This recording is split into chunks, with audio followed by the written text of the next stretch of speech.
the network for the AV industry. What are you listening to? This is AV. This is AVNation. This is AVNation. This is AVWeek, episode 179, recorded Friday, January 23rd, 2015. AV around the world. Ready. AVWeek. Performing scan. Week. Online. This is AVWeek. AVWeek.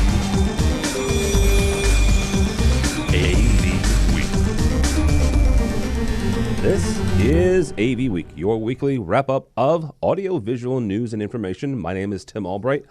I am your host. Welcome. If you're watching this live, good Friday afternoon to you. If you're not, just, hey, how are you doing? With us this week, we have a couple of new timers, some folks that haven't been on for a while. And I noticed as I was introducing everyone, I have a lot of marketing folks. So maybe I'll get some free marketing advice after this show is over. First up, Mr. Joe Andrulis, VP of Marketing and Everything Wonderful at AMX. How are you, sir? I am doing very well, Tim. Thanks for having me on. It's always my pleasure. And AMX by Harman. I keep forgetting that. And AMX is fine. Everybody knows it, and that's all good. All right. But the by Harman part is important this week, and we'll talk about that in a second. Also a marketing guru, Kevin Main is Vice President of Sales and Marketing and Everything Good at Torus Power. How are you, sir? I'm good, Tim. How are you? Good. I like Kevin's, if you're watching the video, I like Kevin's bookcase, so we'll have to steal that. Ted Green, my old buddy of pal from Strategy and Stratacom Group. How are you, sir? Good afternoon. Thank you for having me. It's always good to be had by you. I'm not quite sure how to take that, so we were in Denver together for CEDIA, so, you know. We were indeed. What happens in Denver is quickly forgotten, apparently. Anyhow. A mile high. Mile high, yes. There we go. Very well done. Last but not least, John Parker from CTI, Conference Technologies. He is from the Little Rock Group. How are you, sir? Good. Thank you for having me. Absolutely. All right, so we mentioned this when we introduced Joe here. We'll talk about this in a second. But we're going to go to ISE, and we're going to go, hang out with some really cool folks, and Joe's actually one of them. We did a Kickstarter, really great. Joe and AMX was one of the companies that gave us an awful lot of money, and so thank you again, Joe. We're happy to get you over to ISE. Yeah. But here's the thing, right? So I talked to these folks, and we've been doing this for 3.5, 4 years now. And at first we just did Skype, and so I just knew people by name and by voice. And then we started doing video, and I've talked to Joe, half a dozen times. He's advised me on some things, marketing and PR wise. And so last year at Infocom, I'm sitting with Sean Robinson from AMX. And this guy walks up, and this guy is like, this tall, and he's really, real tall guy. And he's like, "Hi, Tim." I'm like, "Hi, how are you?" Almost like, should I know you? And I look down at his name, and it's Joe Andrulis. It's like, because I'm an idiot because I can't recognize his face. Half the reason is because his face is in the clouds because he's so freaking tall. He's not that tall. So. Anyhow, so yeah, we're going to ISE, and we get to hang out with Joe and so on, everything like that. Harman, which is one of the parent company of AMX, did something interesting this week, and it took some folks by surprise. I would be one of them, Joe. But they bought a software company, right? And at first glance, I'm kind of excited about it because one of the things that's been around in AV for, good Lord, forever, and I don't want to use the converge word because I'm not going to, but the IT word, right? Yeah. This company that Harman purchased has 8,000 employees, right? It's an 8,000 employee software development company. What are some of the things, I'm not asking for official, Harman or AMX position, but from your standpoint, what are some of the things that Harman could do and AMX could actually benefit from with these software development folks? Sure. Well, I think one of the big impetuses behind getting this thing running is software is just becoming a big part of all systems.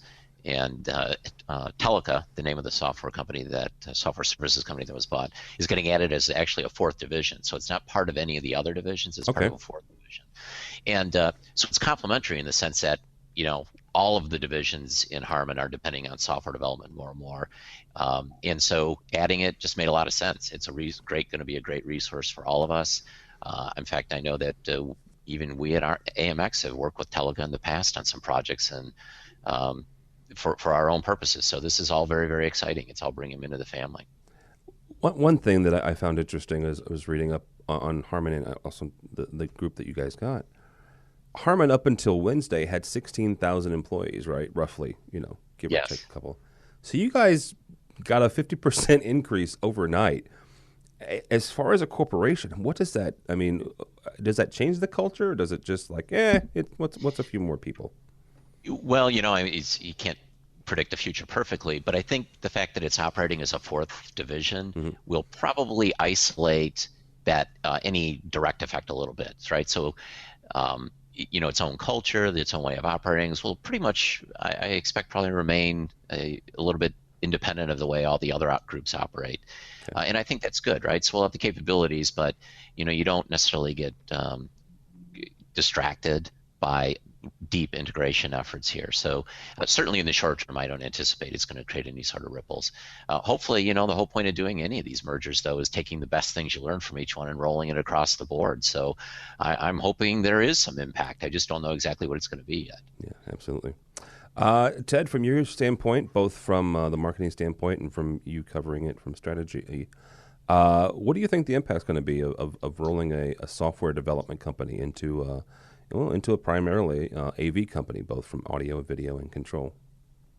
I'm not deeply knowledgeable about these software companies that they purchased, but I can say that this is, on the face of it, at least a good, potentially brilliant move by a management that recognizes that they need to increase their software chops based on where the industry is going. It's really an example, I think, of a professional management that recognizes that, although they're an old hardline company, old hardline brands, with professional management, they've recognized that the future is in software, largely software driven, certainly at least integrated with software. So I think it makes a lot of sense, and I think it's, it looks like, as I learn more about the specific software companies they purchase, it looks like it could be a brilliant move on their part. Okay. All right, Kevin, from your standpoint also, I'm not sure Torus hasn't exactly, purchased any companies like 8,000 employees, but from your standpoint, what impact do you think this will have on Harman overall? Well, at Torus, there's only 50 employees, so we're not purchasing any 8,000 people companies right now. But I think Joe kind of hit on it a little bit earlier that so much of what we do now is software dependent. Whether you're building an audio-video receiver, whether it's a control system, or whether it's an in-car entertainment system, there's an awful lot of code that's being written for software for all of these applications. And I think that's the win here for Harman, is they bring in a skill set or really enhance a skill set that they already have. They can really drive some product development and some future product launches. Okay. All right, Jonathan, from the not the end user, but from the integrator side, right? You're that midpoint. What do you maybe expect to see from Harman and from AMX and from the other, the Crowns and all the other product line that Harman has? What would you expect to see come out of a division like Joe said? There'll be a separate division, but a division that's closely tied to an AV company. Continuity between brands of things would always be a good thing. Not having to operate with 15 different software types to install a system or configure a system would certainly be a huge benefit. It seems like Harman has done a good job already between Crown and BSS and a lot of the audio products I've worked with of kind of centralizing the control and the configuration of things. So I suppose branching that into other aspects of brands that Harman owns would probably be pretty exciting to see that develop. And that's their London software, is that right? Yeah, HiQNet in London, and that's the doing off the top of my head. So maybe let's get crazy here.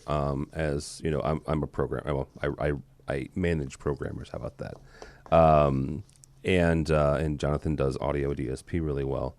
Maybe Joe getting one. This is crazy, but one like massive software piece that lets me pull in audio and video, and I don't know.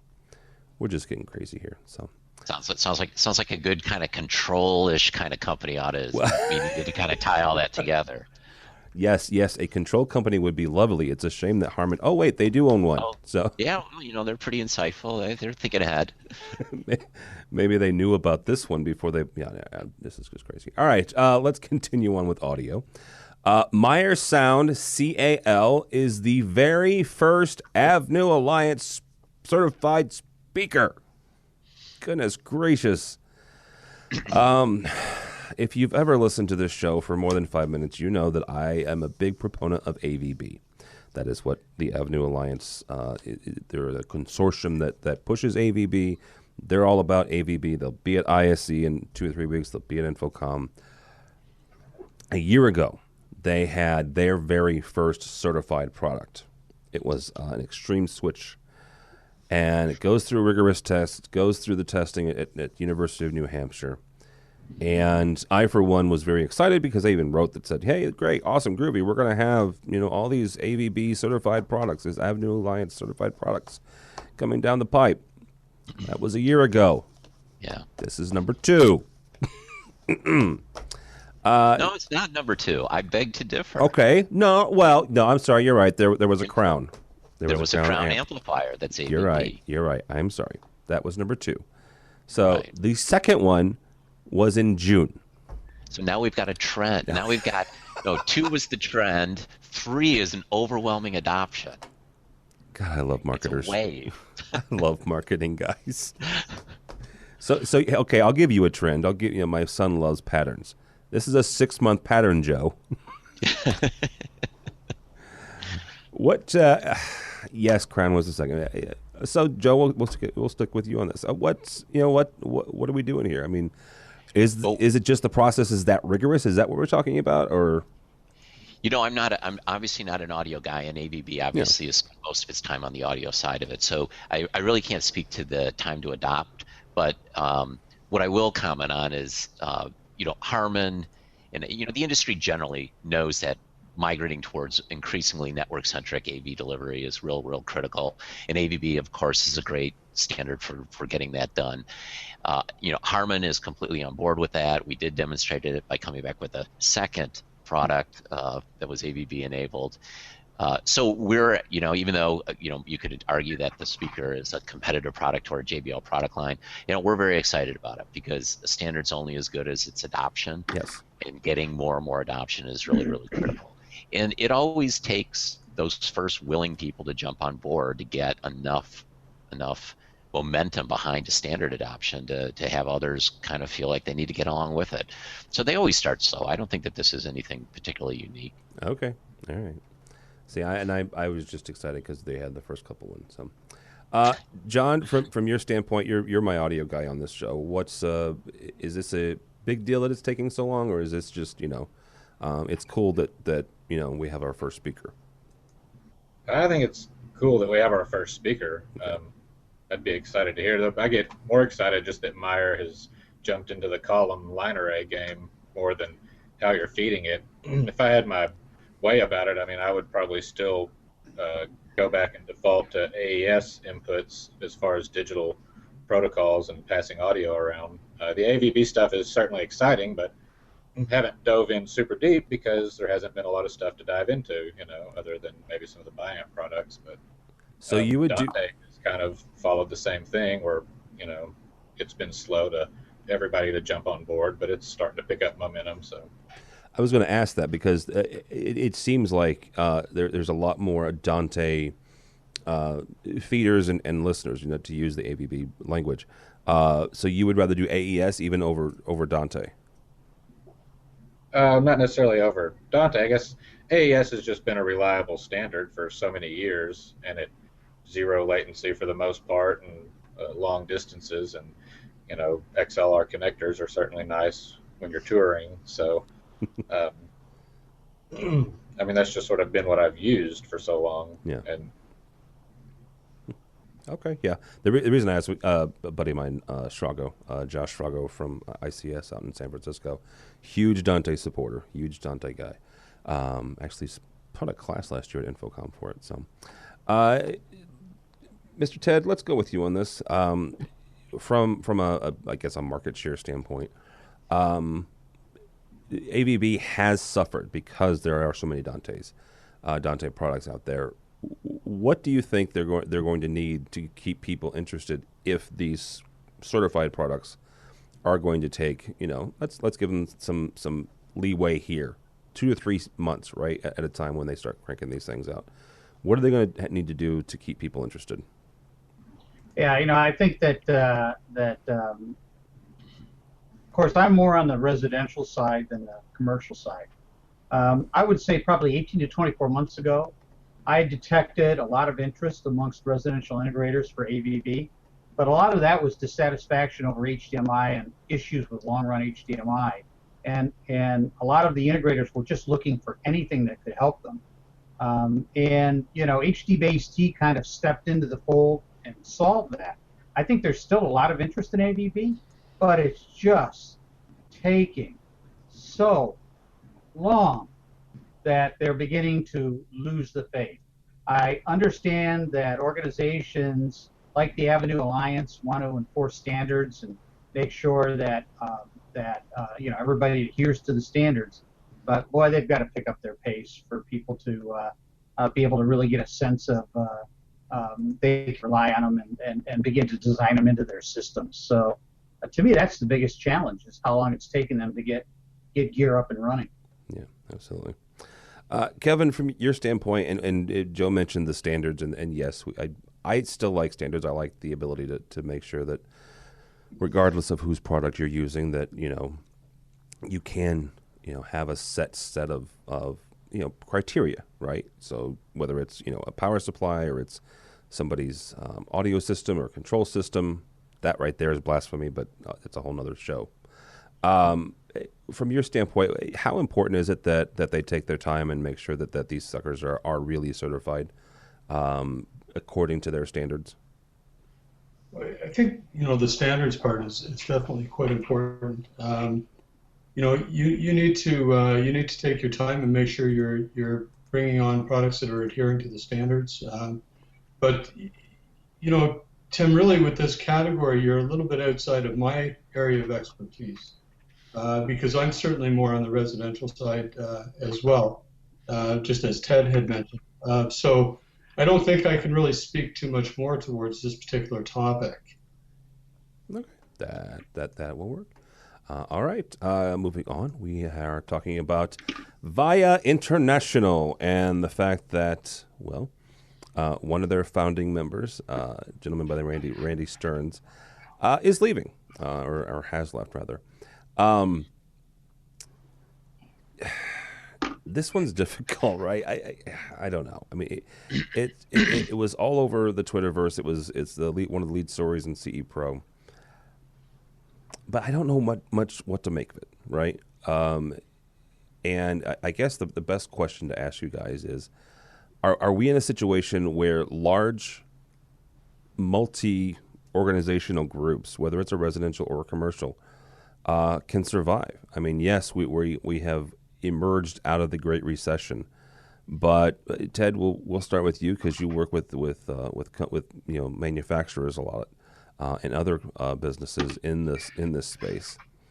Are we beyond the point where large conglomerates like this can still survive, or is this just something else? I have to tell you that from the day that this was announced, I questioned whether or not each of these entities are in a specialty niche, largely geographic-centric business.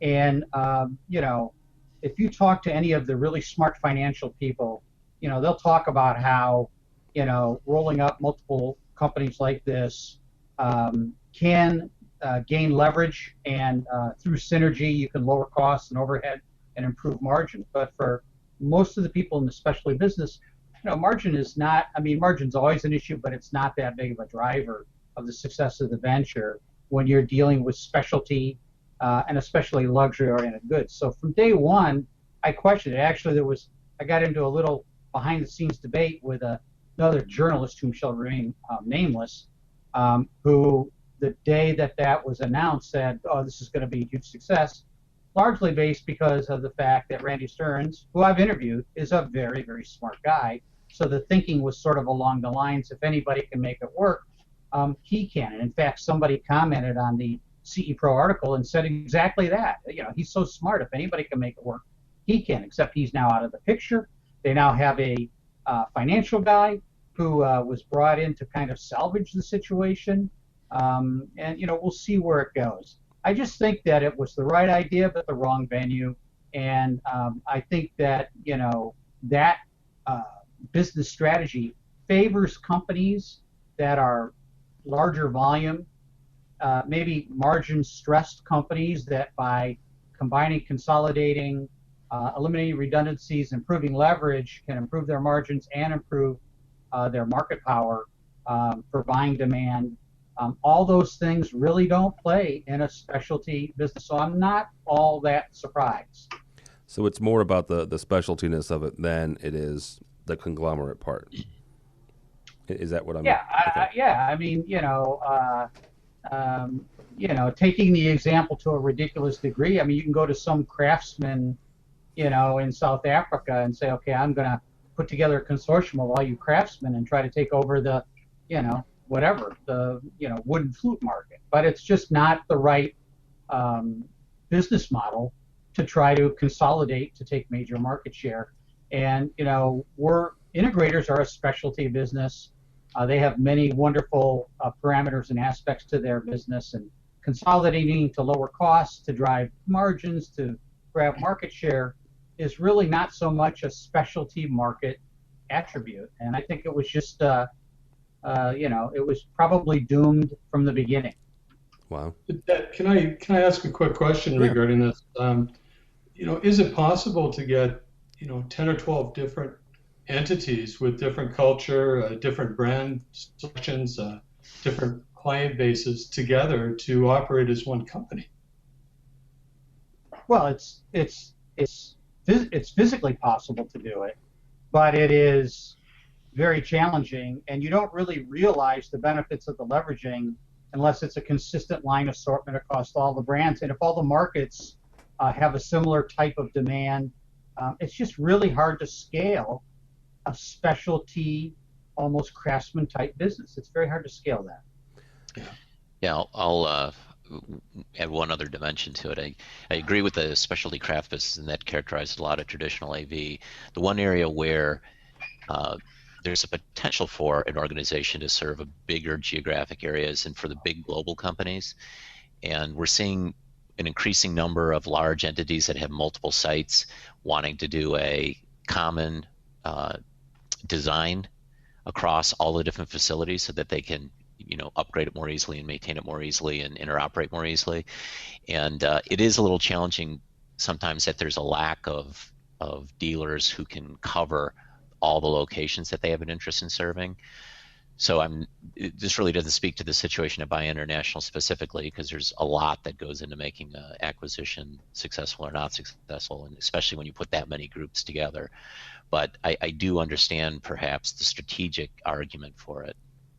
Well, and here's the other thing, and let's take it from the integration side, because John, and I'm going to pick on you for a second. John's a part of a large, I would call them large, Conference Technology is got 15 or 16 offices. AVI Systems, our buddy Kelly Perkins works over there. They've got 16 or 17 offices, primarily, both of those companies, primarily in the Midwest, right? But maybe what I'm hearing, and back to Ted's point, and Kevin, you said this also, is the niche part, right? The craftsman part of home integration, as opposed to both CTI and AVI Systems, are more in the corporate side, right? And not to put too fine of a point on this, but my buddy Rich Fregosa is a wonderful programmer. He lives in the residential space. almost every one of his programs is from the ground up a brand new program, right? And the programmers that I manage at NOVED, we have multiple catalogs of a conference room, right? Where you've got, 2 or 3 basic displays and this, that, and the other, but you've got a basic system already built, whether it's an AMX system or it's a Crestron or it's an Extron or whoever, you've got 2 or 3 of these programs already built. And the same thing with drawings and the same thing with consulting, right? You're going to walk in there as an integrator if it's a design build, and you're like, you know what, this is who I can get, so this is kind of what I've already got going, and you kind of go into it, right, already in. In homes, it's a whole lot different. Is that what I'm hearing, Ted, is the fact that each one of these is a custom job almost? Yeah, I think you raise a very valid point. Now, I have to say, some residential integrators do have sort of standardized configurations that they apply over and over again because they want to make sure that they've got a bulletproof system concept. But for the most part, what you say is true. As a rule of thumb, each system is sort of custom created, and that kind of business, that kind of local craftsman business, is just, it's very hard to scale. I wouldn't say that I think it's impossible, but I think it's very hard to scale. Yeah. And I think it's there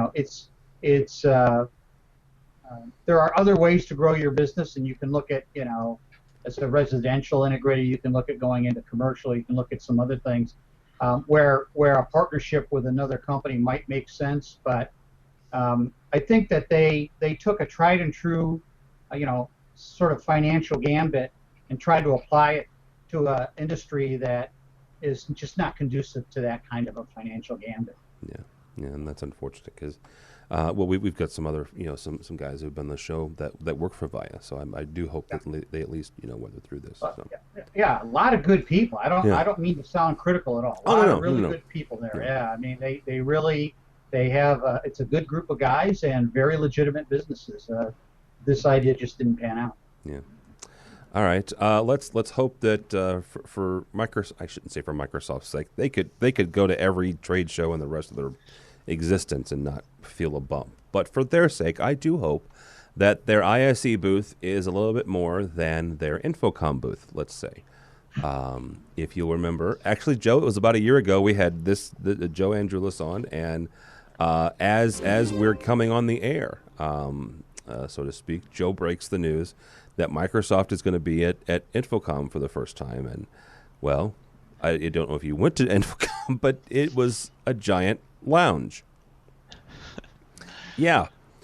So this year, they're going to ISE, and they are going to be showing something called the Surface Hub. It is an 84-inch 4K all-in-one display. Okay? Let me say that part again. It is 4K. It is 84 inches, and they're going to have smaller ones as well, but the big Mamma Jamma is 84 inches. It has Windows 10 on it, so it has a baked-in PC. It's touch.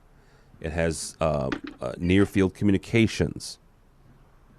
So, Jonathan, we'll start with you because you are the integrator, the lone integrator in this show. To me, this reminds me of the Mondo Pad, right? Of the Mondo Pad. I don't think that Mondo Pad has near field on it, but it reminds me of that. Is this something as an integrator you would feel comfortable speccing if everything was right and you got it in the shop and everything was working? Would you feel comfortable with it knowing it was from Microsoft, or is that a deterrent? In other words, is it a good thing that it's from Microsoft and it's 84 inches and it's all this stuff, or is it a bad thing that it's from Microsoft? Well, Windows 8 scares me enough, and I've never even heard of Windows 10. So it was just released this week. So, I mean that. And they're giving it away for free. They are. Yeah, for the first year. So that's even more of a red flag.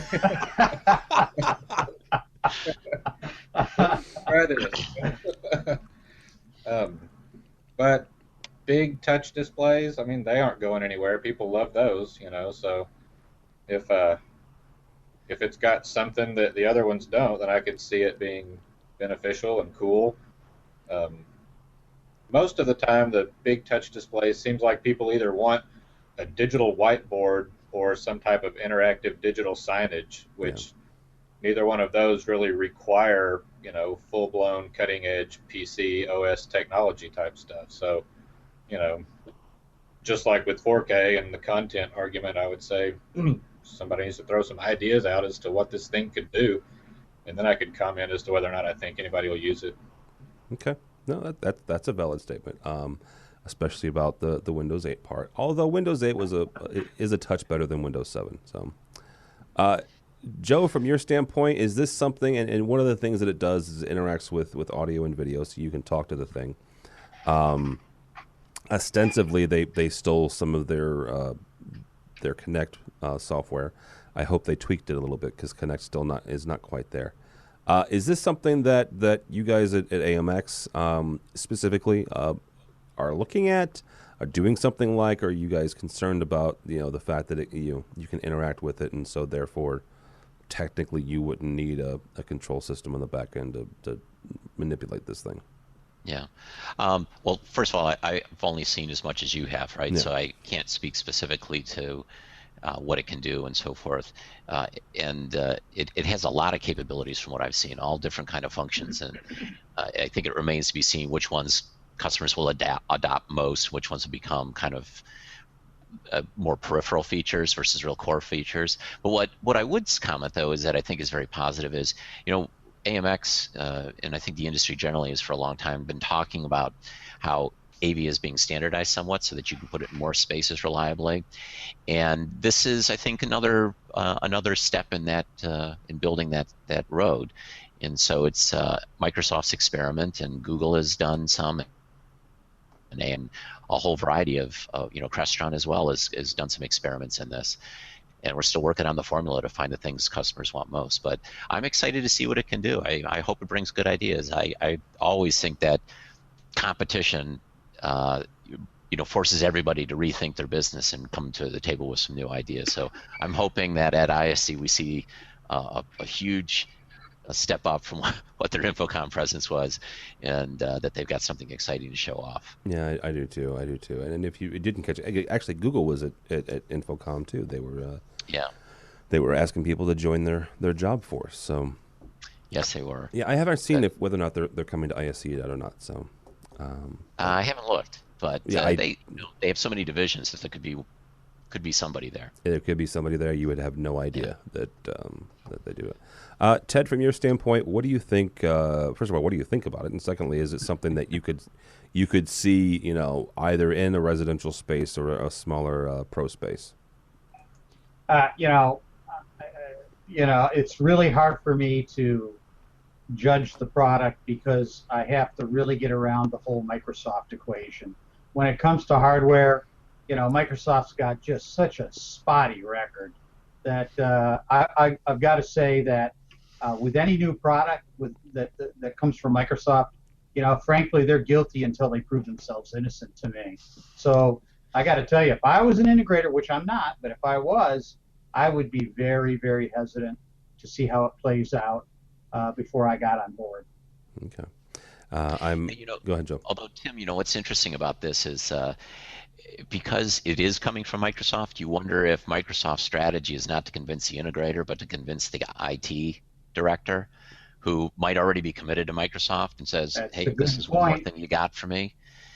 It may be that the traditional buying decision makers are changed a little. Yeah. What was that, Ted? I was going to say it could be kind of an end run. I think he makes a very good point. Could be kind of an end run. See, it's not even an end run anymore, guys. That's the thing. Somebody said on Twitter, this is the introduction of IT or IT officially is AV. It's been that way for a while. I mean, honestly, we do a show called EdTech here, where we have technology managers, and all of them but one, and I was the only one when I was a tech manager that was under IT. But the difference is sometimes you can organize them so that they're merged together. But what's interesting about this one is the decision-making authority might be different, right? So you still had an AV guy saying, hey, the IT guys, they go, okay, the AV guys are in my department now and they manage the conference room, but I really don't want anything to do with them and I don't want to go into their spaces, and God bless them, good luck to them in there. and put their stuff on the network, and that's the extent of our relationship. But this is a product that really says, no, you know what? While you're buying your PCs, buy 8 of these as well and just install them along the same pathway. And so it's going to be, I think they may be targeting a more genuinely unified department than has been in the past. And so all of a sudden, the notion there is from an integrator's point of view for some of those spaces, it is get a little more interesting what Microsoft's strategy is, because the IT guy doesn't go to an integrator to get their PCs. No. For something that sort of wheel in, plug it in, and walk away, what are they going to tell the IT guy about who they should be getting it from? I don't know. Yeah, I mean, they get them from distributors. Honestly, that's what. That's what I think. I think the more interesting part is what is going to be the distribution impact more than the technological impact. Okay, so let me ask you, Joe, this, and Kevin, you both. Kevin, real quickly before I ask you this, do you guys sell through integrators? Do you do distribution? How do you guys do it? We sell mostly through integrators. Okay. We do a little bit of two-channel business with the two-channel retail dealers. Okay, so and we do distribution on an international scope. Okay, so this is a perfect question for both of you then. When, if ever, is the AV industry going to move from that really great personal relationship of dealing with your integrators to the more IT-centric? It's a distribution, right? With the exception of a handful of the Cisco model is a little different, but HP doesn't have dealers, right? The folks who sell servers don't have dealers; they have distribution. So, Kevin, first to you, and then Joe will ask you the same question: Are we going to get there to where this personal industry relationship is just going to calling somebody up and ordering some stuff? Wow. Tough question.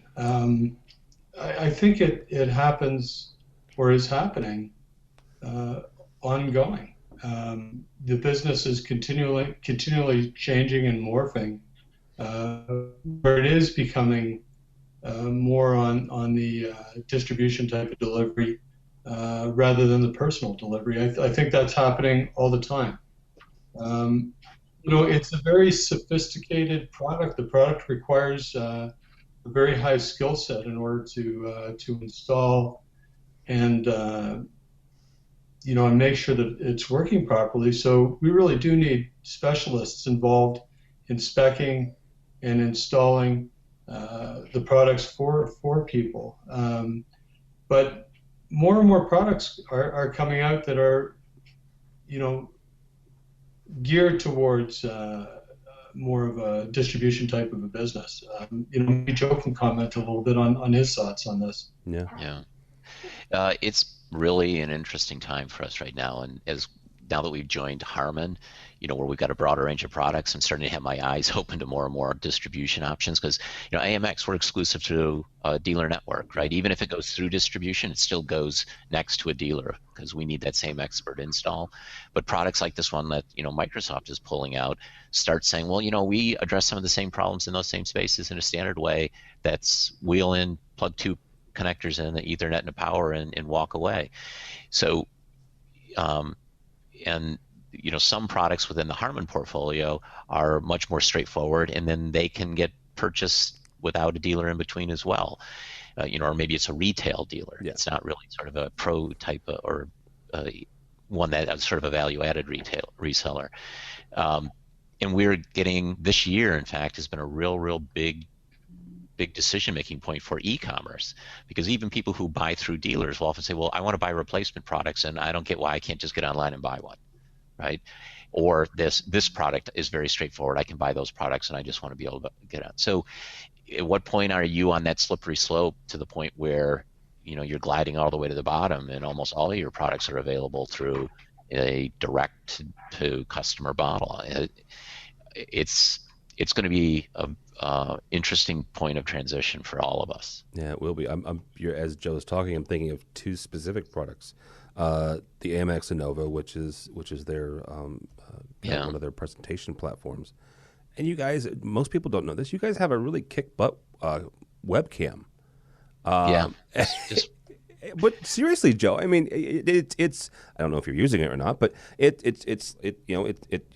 collapsed. It looks like the size of a candy bar, and you pop it up and you crank it out, and it's got 2 mics, and it's pretty amazing. Yeah, it's amazing. Literally that's an interesting one to bring out, because that's one we've been debating is, should that one just be a direct to consumer availability, because it's a USB plug, you plug it in and it works, right? I mean, what's the argument for restricting distribution of that? And as you start seeing more products, we've got our in-wall or our in-table connectivity solution, right? The Hydroport, right? It's a cable management. If you can drill a hole, you can essentially install it. So again, is that another product that's in that crossover category? It raises lots of questions about what the most appropriate way is, because we respect and want to protect our dealer channel tremendously, right? They add huge value, but there's also competitive pressures that say, if my competitors deliver it in a particular way and I expect you to, or I'm not buying it from you, that doesn't help our dealers either, right? Because they simply don't buy AMX products at all. So we got to find a way through the woods here together.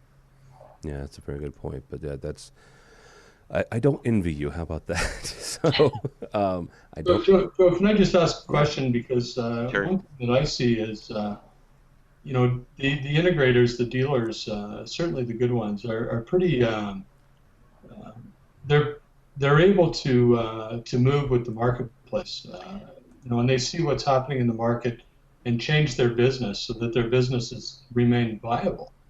Yes. I see that, and certainly one thing that comes to mind for me in this discussion is kind of the change that's happened with the iPad in the industry, where a lot of the higher end integration systems have been, I don't know if dumbed down is the right word, but they're certainly being controlled through an iPad, where if you go back 6, 8, 10 years ago, that wasn't the case. Yeah. And the integrators seem to change their business to adapt and still keep their businesses viable. Yep. I completely agree with you, and I think that's it's the painful but necessary acceptance that the dealers need to do. And you do see the good ones say, you know what, the world changes, and it's not AMX's fault or any other vendor. They can't control it either. And they do. They move to increasing levels of, they provide more services, or they do other things that wrap around the products to say, I can still do a lot for you, Mr. End User. But you know what, that's all change, and change is uneven, and it's always traumatic for companies. So even though people may accept that intellectually, getting them to actually put it into practice, encounter all of the challenges culturally that might represent, and skills, people's jobs may change, or some may be lost and replaced by others. That's tough for any industry. It's tough for any company. It's even more traumatic when you're looking at an entire industry doing it. And manufacturers rely essentially on the entire industry. And so we're exposed to the challenges each one of them feel separately. Yeah, absolutely. All right, we're going to kind of wrap this up by talking about ISE a little bit and some folks that are doing some cool things. First, Joe, you guys are going to ISE. You will be a part of ISE Integrated Systems Europe. It's the world's largest AV show. It's in Amsterdam in just over 2 weeks, which is kind of crazy. When do you land there, Mr. Andrulis, and what are you guys going to be doing? Well, we certainly will be there. In fact, we're always there. We always have a big presence. This year, the big change will be we'll have a bigger booth than ever. We're essentially taking the Harman professional booth and the AMX booth, combining them into a property that's about 40% larger than the previous AMX booth, which was always large. And the big difference is it's going to be not an AMX booth. It's going to be a Harman professional booth. All the brands will be represented using kind of the experience center plus product area model that AMX has used in the past. So I don't know quite what to expect. I mean, even though AMX is kind of taking the lead for planning it, it's still a bit of an adventure for us. But it's going to be a very, very neat experience. I'm delighted you'll be there in person to see it, Tim, and can't wait to get there. I know you'll be busy because I've been going back and forth with one Mr. Lane Shannon and rescheduling and triple scheduling, and Kevin, you guys will be there too. What will you guys be showing at Integrated Systems Europe? We will be there. For me, this is my first ISE, so I'm pretty excited about going. We've displayed at ISE in a partnered booth for this will be our third time. So we're relatively new to this show. Our business has primarily been focused on the North American market until I would say the last 3 or 4 years, and now we're starting to branch out and do a lot more business internationally. We'll be showing our isolation transformers. We have a small setup, certainly very small by relation to what Joe's involved with at AMX. But for me, it's a chance to get to understand the international and specifically European market, and try to understand the differences between the European market and the North American market as it relates to our products. We're finding that our products in the North American market are being they're being used and installed by custom integrators more than anybody else, high-end custom integrators. But the European market seems to be more of a two-channel play for us. So, one of the big things on my radar is to try and understand what are the differences between the marketplaces and how do we approach the different marketplaces relative to Torus Power. That's interesting. I'm with you. This is my first time going as well, so it'll be interesting. And we have a booth, and it's not anywhere near Joe's size either. So don't feel bad. We're in not this. all about size, Tim. Nice. There it is. God love you, Joe. Ted, from your standpoint, yeah. Talk about something. My face is red. I can tell. You're from the residential side and the consumer electronics side. Is this show important for that market? Well, I mean, certainly for manufacturers that have worldwide distribution, it's important. For me, my coverage, for Strategy.com has been almost exclusively U.S. based. Yeah. I thought, but I just did the analysis of my 2014 business, which, by the way, I had an insane year in 2014. My average daily page views more than doubled. Good. My subscriber list hit new records weekly for the entire year. And probably the biggest surprise for me was that Strategy.com is now being read in something like 139 countries, which tells me that it's still very heavily predominant in the U.S. market. Yeah. But it's beginning to be prominent enough now in my numbers that I think I have to really start looking at going. But yeah, I'm not going this year, but I am looking at it. Yeah, we kind of did the same analysis, and when you start getting multiples from like Saudi Arabia and Russia is a large country, but these smaller ones like we have lots of India, lots from China and other countries as well. So yeah. We kind of did the same thing. So, real quickly before we get out of here, I wanted to kind of mention an old friend of ours. Middle Atlantic is doing something interesting. They threw together and they are offering. It's called C2G now. When I was buying it, it was called Cables to Go. It's a company that I used to use a lot. But they are. It's you can buy if you're a dealer basically. You can get it from Middle Atlantic. I thought that was kind of cool. And the other thing is. The fact that we have, I mentioned the fact that we have a booth. We do. It is a very small booth. It's in Hall 7. Joe, what hall are you guys in? Oh, gee, for our booth number. Oh, no. All I know is that we're right up front as you walk in. We're off to the right. We're off to the right. I never remember our booth number. They're the entire booth. They're in the entire hall. The entire hall. Kevin, do you know your guys's? I believe we're in Hall 5. There you go. So we're relatively close. It's a huge space. So come by, go see Kevin, go see Joe. Make an appointment to see Joe because he's very busy. I am not that. No, we're all kind of busy. Hit the ground running. And by the way, Tim, yes. If you need another correspondent over there for AVNation, I'm available. $1,000, baby. $1,000 get you over there. I have.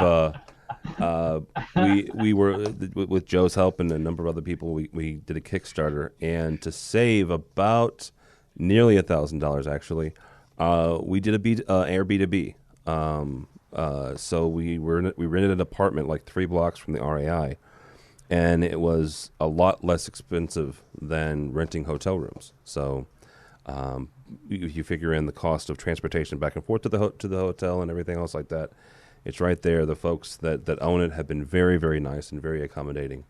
So much so that I'm thinking about doing the same thing for Orlando for InfoComm this year. So interesting. Yeah. But yeah, we've got a tweet up, so come by. The tweet up is actually at the HD Base T booth at 5 o'clock on Wednesday of the show. All right, guys. Mr. Joe Andrulis, my buddy, my pal, and I. Somebody's phone's going off. Sorry. Interesting. I've lost Joe's video too, so we'll come back to him in a second. John Parker, thank you so much, sir. Thank you. How can people find out more about you or CTI? Suppose conferencetech.com. Okay, very cool. Mr. Ted Green from Strategy and the Straticon Group, thank you, sir. Thank you so much. Fun And as always. How can people find you and find out more about you? The best place to find me is at strategy.com. That's strata-gee.com. All right, very good. Kevin Main from Taurus Power, thank you, sir. Thank you very much, Tim. I've enjoyed being a part of this. We're at toruspower.com. That's TORUS, toruspower.com. Toruspower.com, all right. And Joe has lost connection here, so I'll do his for him. AMX.com. He is the vice president of marketing and communications for AMX. So check that out if you would, please. And I believe their Twitter handle is at AMX Talk. So that's theirs. My name is Tim Albright. Don't follow me on Twitter, but if you would, please go by the website avnation.tv, avnation.tv. You'll find this program and a host of others. This week we published the January version of AV Crosstalk. Melissa Dillman and Victoria battled it out over flat panels versus projectors, so it was very interesting. I also have a very special interview coming up in a couple of days with one of my personal, heroes or mentors, Kirsten Nelson. I interviewed her as she's moving from editor of SCN to editor at large at SCN. It's a good conversation. Mr. Ted mentioned his subscriber list. Ours isn't quite as big, but as Joe says, it's not the size. So see if you can't grow that by a couple more. I think he's coming back on. There he is. Joe, I think I did everything right, but go ahead and tell people how to get a hold of you and AMX. You can get a hold of me at joe.andrulis@harman.com. Okay. So we are part of Harman now. Or you can contact me at any of the contact points that you'll find on the AMX.com website. And would always delight to hear from anybody on any topic. All right, very cool. All right.